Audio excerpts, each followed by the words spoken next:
Ang ulam namin ngayon ay patola. Ayan, sa mga mahilig pumatol. Ayan, patola. Ginisa ko na ang aming hipon at patola. Wala pa yung miswa.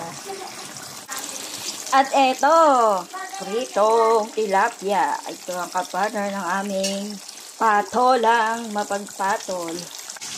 Ayan na guys, luto na ang ating patola. Meron na siyang miswa. Ayan, ito yung pinaka madaling lutuin na menu. Dahil ang sahog lang niya ay hipon, miswa, and patola. Ayan guys, patola.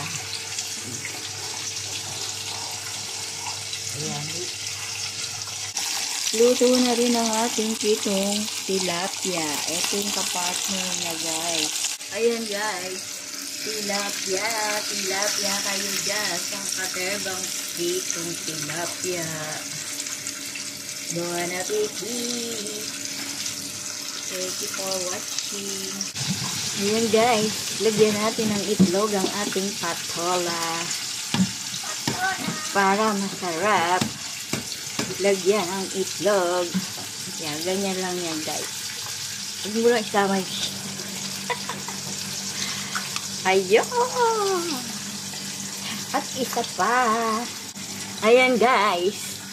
Ito na ang sa pamamagitan ng ating magic. Ito na ang ating itlog. Ihalo natin sa patola.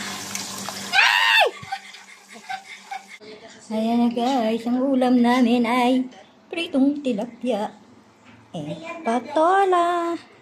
Kain na kayo. Bon appetit!